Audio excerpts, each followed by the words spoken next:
what causes addiction through the law of attraction. And I want to make this video because I teach people about the law of attraction professionally, and because I used to be a long-term addict.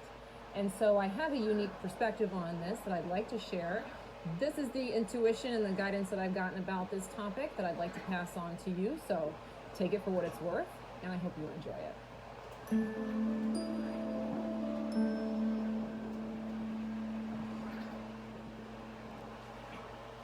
All right, so here's what I've come to understand about addiction.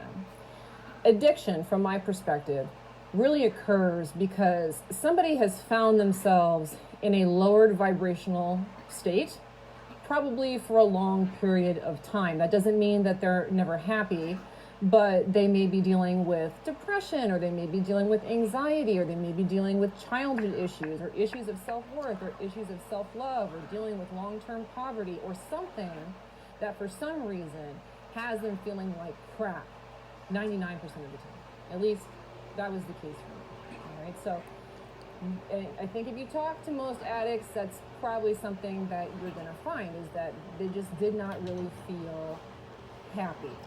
All right. Now, the funny thing about that is that, we understand with the law of attraction, you get what you are. So from a lowered vibrational state, happiness is hard to attract. But from a powerful place of desire, an addict who is in anguish, or a person who's not yet an addict is in anguish, they really want to be happy. They see that other people are happy. They see that happiness is possible. They know kind of in their gut that happiness is possible, but they don't believe that they can have it. I think that's what the trick really is. They don't believe that they can have it. They don't believe they're worth it. They don't believe that they're deserving of it.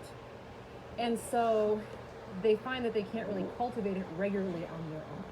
But through their powerful wanting, through their powerful desire to have happiness, they still manage to align with it through drugs, through alcohol.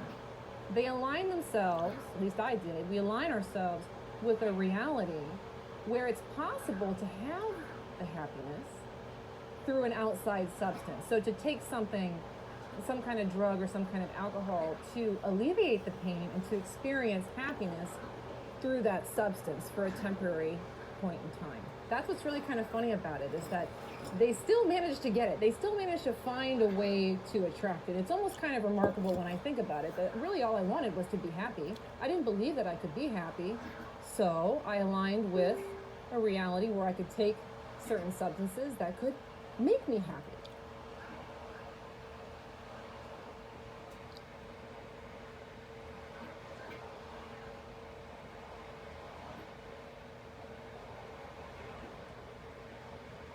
But here's the thing, although that's rather clever, and it's pretty amazing that addicts are able to do this, when you think about it, the problem that occurs with addiction is that because at the root of this issue, the root of this conundrum is the belief that I don't deserve it, or that I can't have it on my own.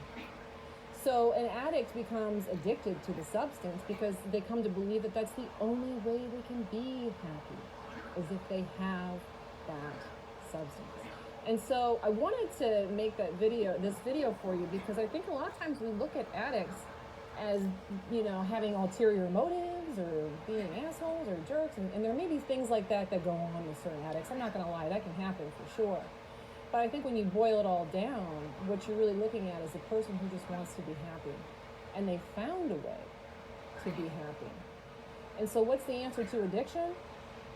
I guess it depends on the person, but for me, it was really learning how to become happy on my own, and starting to have more faith in my ability to make my own happiness.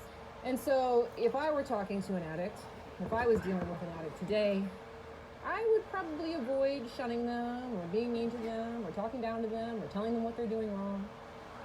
That would probably be the last thing that I would do, knowing what I know now. I would really make it my goal to see that person as somebody who wants to be happy, see that as somebody who has the ability to be happy, and to do my best to shine that knowledge on the other person.